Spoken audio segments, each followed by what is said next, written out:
정부가 촉법소년 연령 기준을 현행 만 14세 미만으로 유지하는 방향으로 가닥을 잡았습니다. 강력 사건이 잇따르며 연령을 낮춰야 한다는 여론이 커졌지만 처벌 강화보다 보호 체계 정비가 우선이라는 판단이 반영된 겁니다. 최근 일부 청소년들이 도로에서 난폭 운전을 하거나 경찰과 추격전을 벌이는 등 법을 경시하는 사례가 잇따르면서 촉법소년 기준을 낮춰야 한다는 목소리는 꾸준히 제기돼 왔습니다. 실제 시민들 사이에서도 악용 사례가 많다거나 연령을 재검토해야 한다는 의견이 적지 않았습니다. 정부는 사회적 대화협의체를 구성해 약 2달간 논의를 진행했지만 최종적으로는 기준 연령을 유지하는 쪽에 무게를 뒀습니다. 전문가들은 연령 하향이 근본적인 해결책이 아니라고 지적합니다. 상담과 교육, 치료 등 교화 중심의 보호 시스템이 제대로 갖춰지지 않은 상황에서 단순히 처벌만 강화할 경우 오히려 낙인 효과로 재범 가능성이 커질 수 있다는 우려입니다. 특히 소년분류심사원과 보호시설, 소년원 등이 이미 과밀 상태인 점도 중요한 고려 요인으로 꼽혔습니다. 인프라가 부족한 상황에서 대상 연령까지 낮출 경우 제도 운영 자체가 어려워질 수 있다는 설명입니다. 정부는 이번 권고안을 보완 수정한 뒤 이달 중순 국무회의를 거쳐 최종 발표할 예정입니다. 법무부에서 촉법소년 연령 하향 논의를 보고드리겠습니다. 처벌을 받지 않는 형사 미성년자 연령은 14세 미만으로 1953년 형법 제정 이후 약 70년 동안 유지되어 왔습니다. 그러나 형사 미성년자의 범죄가 증가하고 그 양상도 흉포화되며 제도를 악용하는 사례까지 계속 발생하여 형사 미성년자 제도의 문제점에 대한 지적이 있어 왔습니다. 이에 22대 국회에서도 형사 미성년자 기준 연령을 하향하는 형법 및 소년법 개정안이 다수 발의된 상태입니다. 형사 미성년자 기준 연령 하향에 대해서는 찬반론이 첨예하게 대립하고 있습니다. 찬성하는 입장에서는 형법 제정 이후 소년의 정신적, 신체적 성숙도가 높아졌고 범죄가 흉포화됐다는 것을 근거로 주장하며 반대 입장에서는 형사 미성년자에 대해 소년법상 보호 처분이 가능하고 수용기관에서의 범죄 학습, 부정적 낙인 효과가 발생하는 점 등을 주장하고 있습니다. 해외 입법례는 7세 미만부터 16세 미만까지 다양하게 있는 상태입니다. 다음 페이지입니다. 형사 미성년자 연령 하향 검토 시 고려해야 되는 사항들입니다. 첫 번째로 형사 미성년자 범행의 사건 수가 증가하고 죄질도 악화되고 있습니다. 21년 대비 25년에 형사 미성년자 범행 건수는 11,677건에서 21,000여 건으로 약 80% 증가했고 같은 기간 성폭력 범행 건수는 398건에서 739건으로 85%가 증가했습니다. 같은 기간 동안 형사 미성년자인 12세, 13세에 대하여 보호처분 중에 가장 중한 처분인 소년원 송치처분이 급증하는 등 죄질도 악화되고 있습니다. 두 번째로 형법 제정 후 소년들이 신체적으로 성숙했고 사회 환경도 변화함에 따라 민법상 성년 연령과 공직선거법상 선거권, 피선거권 연령이 하향됐지만 형사 미성년자만 그대로 유지되고 있습니다. 민법상 미성년자도 제정 이후 약 50년 동안 유지되다가 2011년 만 20세에서 19세로 낮아졌는데요.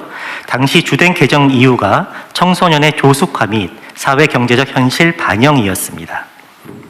마지막으로 법무부는 소년 범죄 예방 및 재범 방지의 중요성을 깊이 인식해서 2022년 소년 범죄 종합 대책을 마련하고 다수의 예방 및 재범 방지 대책을 시행했지만 여전히 형사 미성년자의 범행은 증가하고 있습니다. 이와 같은 점을 고려할 때 이제는 형사 미성년자 기준 연령 하향에 대해 본격적으로 논의가 필요하고 법무부도 금일 토의 내용을 바탕으로 적극적으로 국회 입법 논의를 지원토록 하겠습니다. 이상 보고를 마치겠습니다.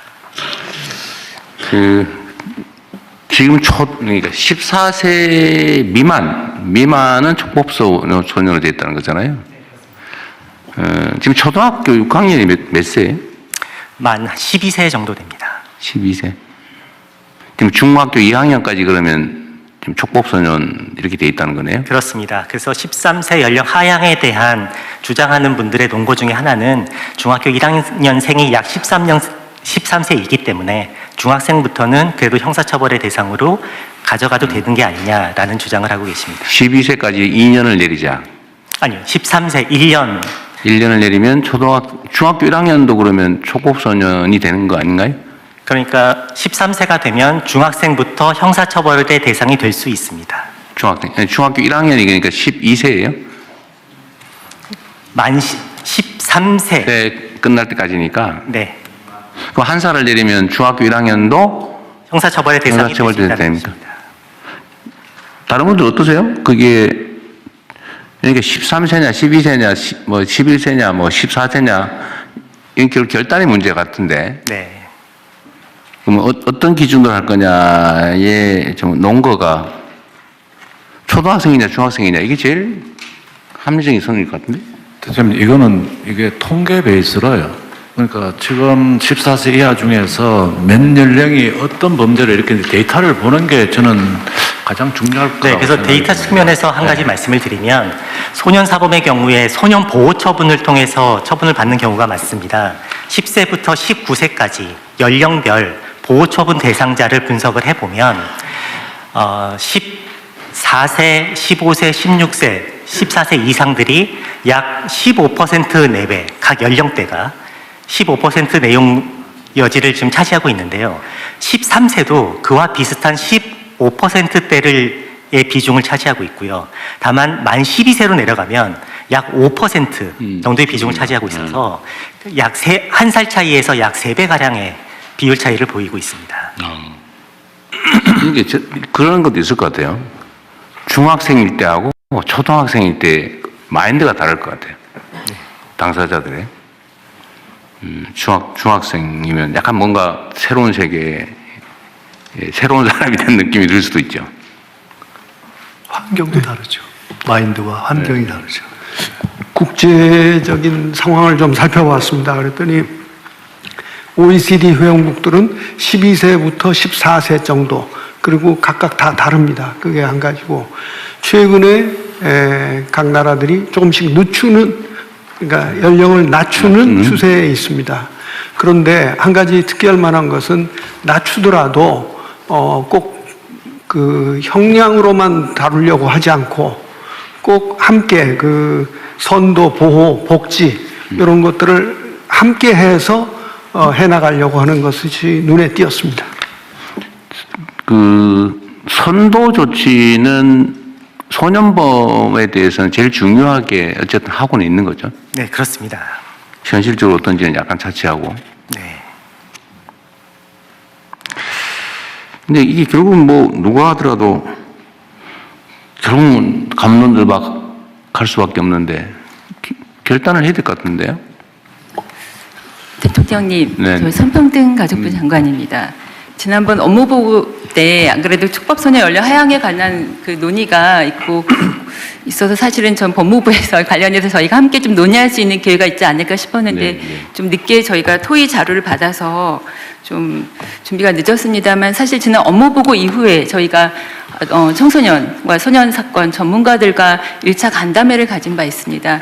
지난 22년 문재인 22년에도 촉법소년 연령 하향 논의 이후에 사회적으로 잠시 논의가 진행이 되다가 중단된 바 있습니다. 그래서 제가 살펴봤던 지난 3년 동안 윤석열 정부에서 사실상 청소년들이 그 당시에 정부 정책에 대한 어떤 반대 입장을 표현했다고 하는 이유 등으로 과거 3년 동안 청소년 정책이 사실상 실종됐던 것으로 전문가들에게 확인했습니다.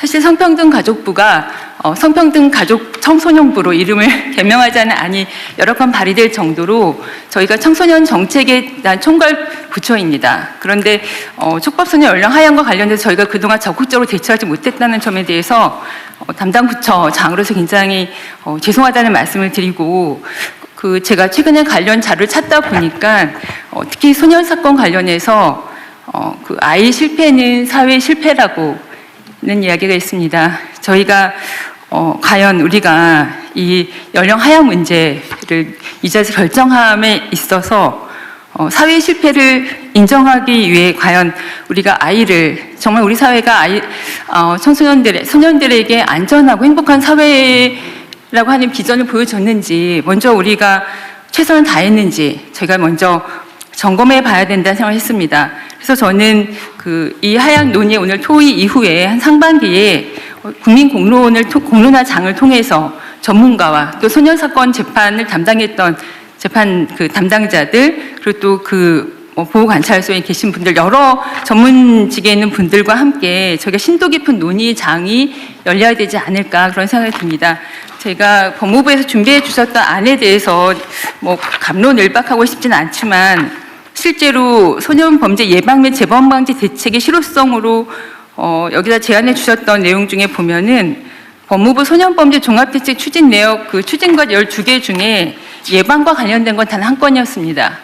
범죄 예방 환경 개선 사업과 소년범죄 예방 적극 연계권, 그 한 건만이 예방을 위한 활동이었고 나머지는 소년범에 대한 이후의 교정과 관련된 내용들이 대부분 거의 전부였습니다. 그나마 범죄 예방과 관련된 부분도 22년 3월부터 12월에 단년도 사업으로 환경 개선 사업만 하셨을 뿐이어서 저는 이 부분에 대해서 저희가 다시 한번 점검할 필요가 있지 않을까 그런 생각이 듭니다. 네, 일리 있는 지적이시고요. 근데 법무부에서야 어쨌든 예방 사업은 법무부의 소관은 아니고 성평등 가족 청소년부 소관이니까 그랬겠죠. 예. 그건 어쨌든 성평등 가족 청소년부로 이름 바뀔지 모르겠는데 그것도 괜찮은 생각인데. 네. 어쨌든 그건 성평등 가족부의 업무 소관이기도 하니까 좀 잘 검토해 보시고요. 그러면 이거를 이 자리에서 바로 결정하기 좀 그런데 목표 시간을 정하고 계속 논쟁하다 끝낼 수는 없으니까 한 달쯤 할까요? 한 달쯤? 한 달쯤? 2달 정도는? 2달 정도? 2달 정도 그러면 후에 우리 결론을 내기로 하고 한 2달 사이에 관련 부처에서 좀 논쟁점도 좀 정리해보고 또 우리 국민들 의견도 좀 수렴해보고 그런 다음에 결론을 내기로 하죠. 어쨌든 법이라고 하는 게 우리 사회적 합의이니까요. 근데 제가 보기에는 압도적 다수의 국민들이 한 살은 최소한 낮춰야 되지 않냐 이런 의견이 있는 것 같아요. 그죠? 네, 지금까지 보면. 그렇습니다. 그러면 성평등 가족부에서 좀 주관을 해가지고 공론화를 한번 해보세요. 네. 그 전에 왜 우리가 원자력 발전 여부에 대해서 네. 문재인 정부 때 해봤잖아요, 그죠? 네. 어쨌든 중요한 사회적 현안이니까 네. 좀 적정하게. 네. 소위 우리가 지금 준비하고 있는 중에 시민의회 이런 것도 있죠. 네. 그런데